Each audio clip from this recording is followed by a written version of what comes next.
कहानी की शुरुआत होती है और हम नासा के कुछ एस्ट्रोनॉट्स को देखते हैं जो मार्स की यानी मंगल ग्रह पर एसिडालिया प्लैनेटिया नाम की जगह पर कुछ रिसर्च कर रहे होते हैं। ये सभी एस्ट्रोनॉट वहाँ मिट्टी का सैंपल ले रहे होते हैं। तभी अचानक उन्हें सूचना मिलती है कि एक खतरनाक और विशाल तूफान बहुत तेजी से उनकी तरफ बढ़ रहा है। ये मैसेज देखते ही जॉनसन ने तुरंत कमांडर और बाकी टीम को हैब के अंदर बुला लिया, जहाँ उन्हें पता चला कि वह तूफान 8600 न्यूटन की बल से उनके MAV से टकराने वाला है। MAV यानी मार्स असेंट व्हीकल एक रॉकेट होता है जो एस्ट्रोनॉट्स को मंगल की सतह से उठाकर मंगल की ऑर्बिट में परिक्रमा कर रहे उनके स्पेसशिप तक पहुंचाता है। लेकिन इसके लिए MAV का सीधा खड़ा रहना बेहद जरूरी था। अगर MAV तूफान में पलट जाता तो वे सभी मंगल ग्रह पर हमेशा के लिए फंस कर रह जाते। मामला इतना गंभीर था कि सोचने के लिए वक्त बहुत कम था। इसलिए कमांडर ने तुरंत मिशन रद्द करने और पृथ्वी पर वापस लौटने का फैसला किया। इसके बाद वह अपनी टीम को अपने पीछे पीछे MAV की ओर लेकर बढ़ने लगी। लेकिन बदकिस्मती से तब तक तूफान अपना भयंकर रूप ले चुका था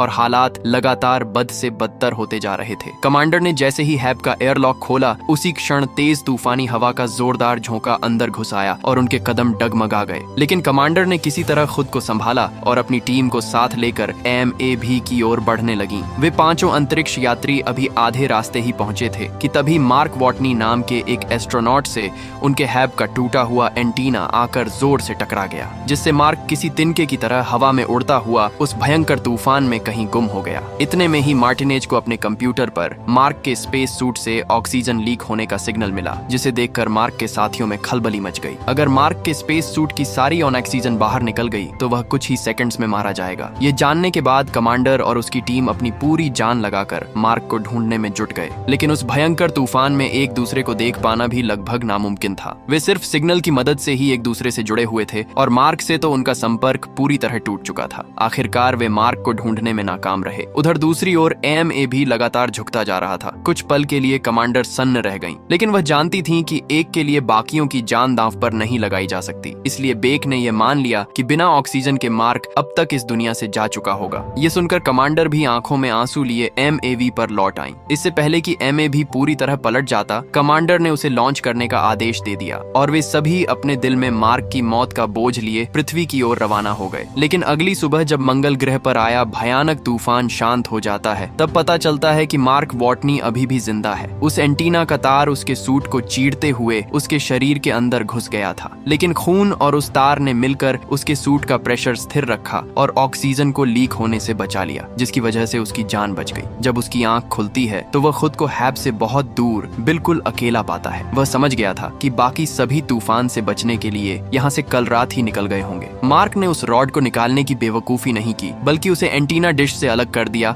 और दर्द सहते हुए किसी तरह हैब तक पहुंच गया। हैब के अंदर हवा का दबाव सामान्य था। मार्क ने तुरंत अपना स्पेस सूट उतारकर फेंक दिया और एक झटके में उस रॉड को अपने पेट से खींचकर बाहर निकाल दिया। उसकी दर्दनाक चीख पूरे हैब में गूंज उठी, लेकिन एंटीना का एक छोटा टुकड़ा अब भी उसके पेट में फंसा हुआ था। मार्क ने फर्स्ट एड किट की मदद से किसी तरह उस टुकड़े को भी बाहर निकाला और स्टेपलर से अपने जख्म पर टांके लगा लिए। उस असहनीय दर्द ने मार्क के दिमाग को झकझोर कर रख दिया था। लेकिन यह तो बस शुरुआत थी। मार्क के लिए मुसीबतों का असली सिलसिला अब शुरू होने वाला था, क्योंकि वह मंगल ग्रह के बीहड़ रेगिस्तान में बिल्कुल अकेला फंस चुका था। जिस डिश से मार्क टकराया था वह कम्युनिकेशन सैटेलाइट डिश थी, जो अब पूरी तरह नष्ट हो चुकी थी। इस वजह से मार्क ना तो अपने साथियों से संपर्क कर सकता था और ना ही नासा से। और अगर किस्मत से उसका संपर्क नासा से हो भी जाता तो मंगल ग्रह तक कोई भी मदद पहुंचाने में नासा को कम से कम 4 साल का समय लगेगा। और इस वक्त मार्क जिस हैब में खुद को सुरक्षित महसूस कर रहा था, उसे सिर्फ 31 दिन तक टिकने के लिए बनाया गया था। अगर उससे पहले ऑक्सीजन मशीन खराब हो जाती है तो मार्क दम घुटने से मर जाएगा। अगर वाटर रिक्लेमर यानी पानी साफ करने वाली मशीन खराब हो जाती है तो वह प्यास से मर जाएगा। लेकिन अगर किसी चमत्कार से हैब ज्यादा दिन तक टिक भी जाता है और कोई दुर्घटना भी नहीं होती, तब भी मार्क के पास इतना खाना नहीं है कि वह 4 साल तक जिंदा रह सके। अब हर हाल में मार्क का मरना तय ही लग रहा था। यह सोचकर वह मायूस हो गया। उसने ये सारी बातें अपने कंप्यूटर जर्नल में रिकॉर्ड की और आखिरकार मौत के इंतजार में एक जगह बैठ गया। अगले 2 दिनों तक वहाँ तूफान का कहर जारी रहा। इस बीच मार्क को हर पल मौत का खौफ सताता रहा। वह अब समझ चुका था कि वह यहाँ मरना तय है, क्योंकि उसके पास पर्याप्त मात्रा में खाना और पानी नहीं है और न ही नासा से संपर्क करने का कोई तरीका, तभी उसने ठान लिया कि मैं बिना कोशिश किए यूं ही मंगल ग्रह पर मरने वाला नहीं हूँ। इसलिए उसने कुछ ऐसा सोचा जो पहले कभी किसी ने नहीं किया। मार्क ने एक सर्वाइवल प्लान बनाया जिसमें उसने सोचा कि वह नासा के एरिस 4 मिशन का इंतजार करेगा और जब वह मार्च पर आएगा तब मार्क उनके साथ ही वापस चला जाएगा। लेकिन एरिस 4 मिशन को लॉन्च होने में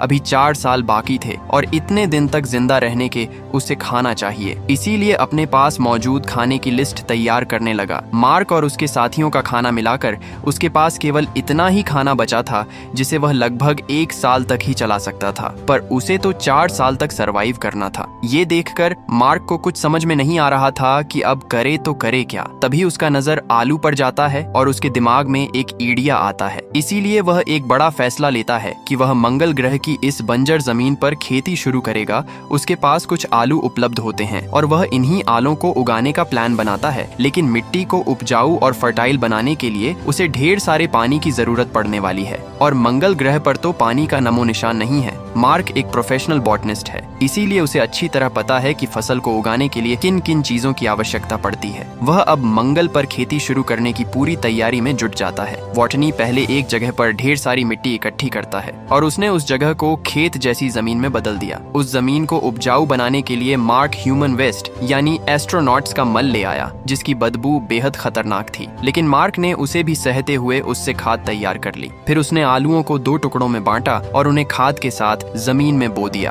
ताकि वे उग सकें। लेकिन अब उसे पानी तैयार करना था। अच्छी बात यह थी कि मार्क को पता था कि पानी कैसे बनाया जा सकता है। हाइड्रोजन और ऑक्सीजन को मिलाकर जलाने से पानी बनता है और इस काम को करने के लिए वॉटनी के पास जरूरी सारे साधन मौजूद थे। जब वह पहली बार हाइड्रोजन में ऑक्सीजन मिलाता है तो एक जबरदस्त विस्फोट हो जाता है, क्योंकि वह कमरे में मौजूद ऑक्सीजन की मात्रा को कैलकुलेट नहीं करता जो उसकी सांसों से लगातार निकलती रहती है। लेकिन अगली बार वह हाइड्रोजन और ऑक्सीजन को सही अनुपात में मिलाकर जलाने में सफल हो जाता है और अब वहां पानी बनना शुरू हो जाता है। दरअसल इस प्रक्रिया से वाष्पीकरण होता है, जिससे वहां पर पानी की छोटी छोटी बूंदें बनने लगती हैं और उसकी मिट्टी को जितने पानी की जरूरत होती है वहां पर पानी तैयार हो जाता है और कुछ दिनों के बाद वहां पर पहला पौधा अंकुरित होता है, जिसे देखकर मार्क को बहुत ज्यादा खुशी मिलती है। वहीं दूसरी तरफ पृथ्वी पर नासा ने मीडिया को यह बता दिया कि मार्क वॉटनी अब इस दुनिया में नहीं रहे। पूरी दुनिया में यह खबर आग की तरह फैल गई और उसका अंतिम संस्कार भी कर दिया गया। इसके बाद अगले दिन विंसेंट कपूर को दिखाया जाता है, जो नासा के कार्यालय पहुंचकर नासा के डायरेक्टर से सैटेलाइट को मिशन एरिस 3 के साइड की तरफ मोड़ने को कहते हैं। लेकिन डायरेक्टर टेडी सैंडर्स उन्हें ऐसा करने से मना कर देते हैं, क्योंकि अगर उन्होंने ऐसा किया तो मार्क वॉटनी की लाश पूरी दुनिया के सामने दिखाई पड़ सकती थी। इससे नासा की इमेज खराब हो सकती थी और आने वाले मिशनों के लिए फंड जुटाने में भी मुश्किलें आ सकती थीं। लेकिन विंसेंट कपूर हार मानने वाले नहीं थे। उन्होंने एरिस 3 मिशन एरिया के कोऑर्डिनेट्स यानी मिंडी पार्क को भेजा। मिंडी एक सैटेलाइट एक्सपर्ट है। जब सैटेलाइट कैमरा उनके बताए कोऑर्डिनेट्स की तरफ किया तो मिंडी हैरान रह गई। वह देखती है कि वहां पर उनके जो इक्विपमेंट थे वे एक जगह से दूसरी जगह शिफ्ट किए गए हैं, साथ ही रोवर भी अपनी जगह से हटा दिया गया था। यह देखकर उसे यकीन हो जाता है कि मार्क अभी भी जिंदा है। वह तुरंत मार्स प्रोग्राम के हेड विंसेंट कपूर को बुलाती है और पूरी हालत बताती है। विंसेंट कपूर यह जानकारी नासा के डायरेक्टर टेडी सैंडर्स को भी बता देते हैं। डायरेक्टर इसे यह कहकर टालने की कोशिश करते हैं कि शायद तूफान की वजह से ऐसा हुआ होगा, लेकिन विंसेंट कपूर उसे बताता है कि सोलर पैनल्स को भी साफ किया गया है। इसे देखकर डायरेक्टर को भी यकीन हो जाता है कि मार्क मरा नहीं है और अभी जिंदा है। ये खबर उन्हें उलझन में डाल देती है, क्योंकि मार्क वॉटनी की मौत की खबर पूरी दुनिया में फैल चुकी है और उसका अंतिम संस्कार भी हो चुका है। अब नासा किस मुंह से मीडिया के सामने यह कहेगा कि मार्क वॉटनी अभी भी जिंदा है? तब वे सभी लोग यह फैसला करते हैं कि इस खबर को मीडिया को बता देंगे, लेकिन हरमीस में पृथ्वी पर आ रहे बाकी क्रू को इसकी जानकारी नहीं दी जाएगी, ताकि ये सुनकर उन्हें दुख ना हो और वे इस गिल्ट में ना रहे कि उन्होंने मार्क को मंगल पर मरने के लिए अकेला छोड़ दिया है। उधर मार्क को अब मंगल ग्रह पर फंसे 70 दिन बीत चुके थे। अब तक उसने खाने और पानी का बंदोबस्त तो कर लिया था, पर अब उसे मंगल ग्रह से निकलने की प्लानिंग बनानी थी। मार्क को यह बात अच्छी तरह पता था कि नासा का अगला अरीज 4 मिशन अब से ठीक 4 साल बाद शियापरेली क्रिएटर पर लैंड करेगा। लेकिन समस्या यह थी कि उसकी वर्तमान लोकेशन से लगभग 3200 किलोमीटर की दूरी पर थी। मंगल से जीवित निकलने का अब उसके पास यही एक रास्ता था। कि वह किसी तरह 4 साल बाद उस स्थान पर पहुंचना होगा। मार्क ने कैलकुलेशन की कि वहां तक पहुंचने में उसे लगभग 50 दिन का समय लगेगा। उसने फौरन अपनी तैयारियां शुरू कर दी। उसके पास एक रोवर था जो चलने की हालत में नहीं था, लेकिन मार्क ने अपना साइंटिफिक दिमाग लगाया। उसने खराब रोवर के जरूरी पार्ट्स निकालकर दूसरे वर्किंग रोवर में फिट कर दिए। इस मॉडिफिकेशन के बाद अब उसका रोवर इतनी लंबी दूरी का सफर तय करने के काबिल बन चुका था। लेकिन अब उसके सामने एक और नई समस्या थी। रात में मंगल ग्रह पर खून जमा देने वाली ठंड होती है। इसका हल निकालने के लिए मार्क ने उस न्यूक्लियर बैटरी को जमीन से खोदकर बाहर निकाला, जिसे मंगल पर पहुंचते ही उसकी टीम ने जमीन में दफना दिया था, क्योंकि अगर गलती से भी बैटरी को कोई नुकसान पहुंचा तो उसमें जो रेडिएशन निकलेगी और उसके संपर्क में आने वाला हर इंसान सीधा परलोक चला जाएगा। हालांकि मार्क ने जोखिम उठाते हुए सावधानी से उसे अपने रोवर में लटका दिया, जिससे उस बैटरी से निकलने वाली हीट से उसकी ठंड की समस्या दूर हो गई। उधर पृथ्वी पर मार्क को बचाने के लिए नासा ने कोशिश शुरू कर दी। उन्होंने JPL यानी जेट प्रोपल्शन लेबोरेटरी, जो नासा के लिए प्रोब और स्पेसशिप बनाने का काम करती है, उन्हें 3 महीने के अंदर प्रोब बनाने का मुश्किल काम सौंपा। JPL के डायरेक्टर ब्रूस और उनकी पूरी टीम पर अब भारी प्रेशर था। नॉर्मली किसी भी प्रोब को तैयार करने में कम से कम 6 महीने का वक्त लगता है, लेकिन उनके पास इसका आधा समय भी नहीं था। नासा का मास्टर प्लान यह था कि इस प्रोब के जरिए मार्क के पास अगले 4 सालों के लिए राशन और सर्वाइवल का सारा जरूरी सामान पहुंचाया जाए। प्लान के मुताबिक जब 4 साल बाद एरिस 4 की टीम मंगल पर लैंड करेगी तो वे मार्क को भी अपने साथ रेस्क्यू करके धरती पर वापस ले आएंगे। JPL की टीम इस नामुमकिन से दिखने वाले मिशन को पूरा करने में दिन रात जुट गई। दूसरी तरफ नासा के एडमिनिस्ट्रेटर टेडी सैंडर्स ने कम्युनिकेशन इंजीनियर मिंडी को एक बड़ी जिम्मेदारी सौंप दी। मिंडी को अब सैटेलाइट्स के जरिए मार्क की हर एक्टिविटी और मूवमेंट पर पैनी नजर रखने का पूरा एक्सेस दे दिया गया था, ताकि पल पल की खबर रखी जा सके। उधर दूसरी ओर मार्क की मेहनत रंग लाई और उसके बोए हुए आलूओं की फसल अब पूरी तरह तैयार हो चुकी थी। लहलहाती फसल को देखकर मार्क का चेहरा भी खुशी से खिल उठा, क्योंकि पैदावार उसकी उम्मीद से कहीं ज्यादा बेहतर हुई थी। मार्क ने लगभग 400 बढ़िया आलू तैयार किए। उसने अपनी सूझबूझ से बड़े आलूओं को खाने के लिए अलग रख लिया और छोटे आलूओं को उसने दोबारा उगाने के लिए फिर से मिट्टी में डाल दिया। इस स्मार्ट प्लानिंग की बदौलत मार्क ने मंगल जैसे बंजर ग्रह पर अपने खाने का एक परमानेंट इंतजाम कर लिया था। अब उसे भूख से मरने का डर नहीं था। लेकिन मार्क अच्छी तरह जानता था कि जब तक वह नासा से सीधे बातचीत का कोई जरिया नहीं ढूंढ लेता, तब तक उसकी सारी कोशिशें बेकार जा सकती हैं। हालांकि मंगल जैसे वीरान ग्रह पर यह करना मार्क के लिए एक बहुत ही मुश्किल था, लेकिन उसने हार नहीं मानी और आखिरकार उसे एक रास्ता मिल ही गया। मार्क बिना वक्त बर्बाद किए अपने रोवर में बैठकर और एक अनजान सफर पर निकल जाता है। पृथ्वी पर सैटेलाइट के जरिए उसकी हर हरकत पर नजर रख रहे मिंडी और विंसेंट कपूर यह देखकर पूरी तरह कंफ्यूजन में पड़ गए। उन्हें समझ नहीं आ रहा था कि मार्क अपनी सुरक्षित जगह को छोड़कर आखिर जा कहां रहा है और उसके दिमाग में क्या चल रहा है। मार्क पिछले 13 दिनों से लगातार एक अनजान दिशा में बढ़े जा रहा था, जिससे नासा की टीम पूरी तरह उलझन में थी। किसी को समझ नहीं आ रहा था कि आखिर उसका प्लान क्या है। लेकिन तभी विंसेंट कपूर के दिमाग की बत्ती जली। जब कपूर ने मैप पर मार्क के रूट को ट्रैक किया तो उसे सब समझ आ गया। मार्क असल में उस पाथफाइंडर लैंडर की ओर बढ़ रहा था, जिसे नासा ने 1996 में मंगल के एसिडिया पलेनेशिया पर उतारा था। उस पाथफाइंडर का असली मिशन मंगल की मिट्टी, वहां की मैग्नेटिक प्रॉपर्टीज और वातावरण से जुड़ी जरूरी जानकारियां जुटाकर नासा को भेजना था। लेकिन 1997 में उसकी बैटरी पूरी तरह खत्म हो गई, जिसकी वजह से नासा का उससे संपर्क हमेशा के लिए टूट गया था। तब से वह मंगल की धूल में कहीं खोया हुआ था, जिसे अब मार्क अपनी आखिरी उम्मीद मानकर ढूंढने निकला था। कपूर का अंदाजा एकदम सही निकला। मार्क ने रेत में दफन उस पाथफाइंडर को खोज निकाला और उसे अपने हैब में ले आया। लेकिन संपर्क तभी मुमकिन था जब नासा के पास भी वैसा ही सेम मॉडल हो। यह बात समझते ही कपूर तुरंत कैलिफोर्निया के JPL पहुंचा, जहां पाथफाइंडर का दूसरा मॉडल सुरक्षित रखा गया था। उसने वहां उन सभी रिटायर हो चुके वैज्ञानिकों को भी बुला लिया जिन्होंने 1997 में उस मिशन पर काम किया था। अब दोनों तरफ से पुराने सिस्टम को जिंदा करने की कोशिश शुरू हुई। दूसरी ओर मार्क ने पाथफाइंडर की पुरानी बैटरी हटाई और उसे हैब के पावर सोर्स से कनेक्ट कर दिया। किस्मत अच्छी थी कि पाथफाइंडर चालू हो गया। जैसे ही मार्क ने उसका एंटेना पृथ्वी की तरफ घुमाया, JPL में रखे मॉडल को तुरंत सिग्नल मिल गया। सालों बाद उस पुराने लैंडर ने फिर से रिस्पॉन्स देना शुरू कर दिया था। ये देखकर कपूर की खुशी का ठिकाना न रहा। हालांकि पाथफाइंडर का असली कंट्रोल JPL के टेक्नीशियन टिम के पास था। टिम ने तुरंत कमांड भेजकर पाथफाइंडर का कैमरा ऑन किया, जिससे मंगल पर मौजूद मार्क का कैमरा भी एक्टिव हो गया। कैमरे को हिलते देख मार्क समझ गया कि उसकी कोशिश रंग लाई है। अब कोई न कोई उससे संपर्क करने की कोशिश कर रहा है। मार्क ने बिना देरी किए बोर्ड पर सवाल लिखा और कैमरे के सामने कर दिया। क्या किसी को मेरा सिग्नल मिल रहा है? उसने एक तरफ हाँ और दूसरी तरफ ना का बोर्ड लगा दिया। जैसे ही कपूर की टीम ने सवाल देखा, उन्होंने तुरंत कैमरे को हाँ की तरफ घुमा दिया।